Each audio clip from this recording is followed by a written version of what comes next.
So guys, ayan naluto ng aking creamy carbonara. Tara, samahan niyo akong kumain. Sarap po to guys, mainit-init pa.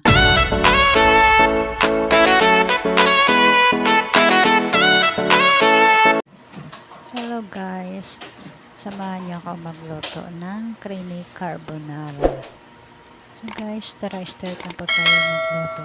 So ngayon, ang una ko pong gagawin ay nagpakulo po ako ng tubig. Nilagyan ko po ng isang kutsarang asin. Tapos 2 kutsarang mantika. So inantay ko lang po kumulo yung tubig. Nung kumulo na po yung tubig, ay nilagay ko na po yung pasta. At hinalo-halo ko lang po. Dahan-dahan lang po sa paghalo para hindi po madurog yung pasta. At pagkatapos ay drain lang po natin. Then nagtunaw na po ako ng butter. Nilagay ko na po yung sibuyas. Gisa lang po natin guys. Then isunod na rin po natin yung bawang. Then gisa lang din po ulit. At hanggang sa maging brown na po. Then lagay na po natin yung bacon po. Then halo lang po natin.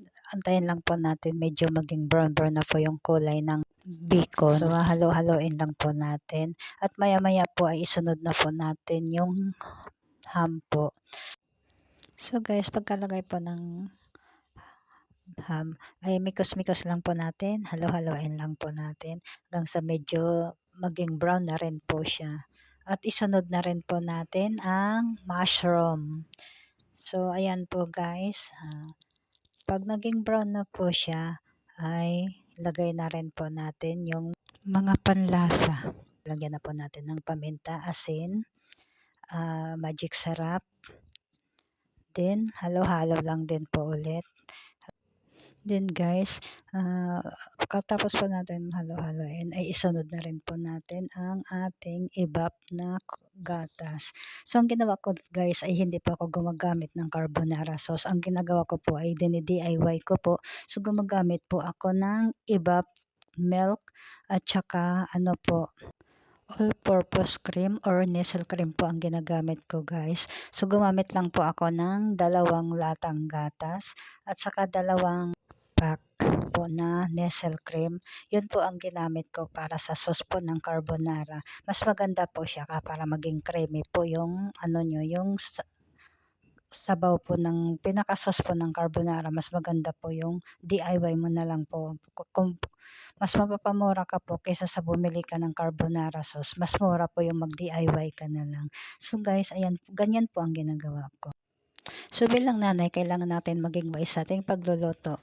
So gumamit tayo. Alam naman natin na mas mapasarap ang luto natin kung kaya naman natin i-DIY at kung gusto natin makamura. So ganun na lang ang gawin natin. Sa panahon kasi ngayon guys, is halos lahat ay nagtataas ng mga bilihin. So maging wise po tayo para sa pamilya natin. Maging wise tayo sa pagluluto. So yan guys, kumukulo na po yung carbonara sauce po. So ang gagawin lang po natin ay halo-haloin lang po natin. So antayin lang po natin na maging creamy na po yung sauce. Pag naging creamy na po yung sauce ay pwede na po natin ilagay ang ating drainin na pasta po. So ayan, dahan-dahan lang din po sa paglagay para hindi naman po siya magkadurog-durog kasi mahirap naman pag durog-durog na yung pasta natin. Parang hindi na siya hindi na pasta ang kalalabasan nun.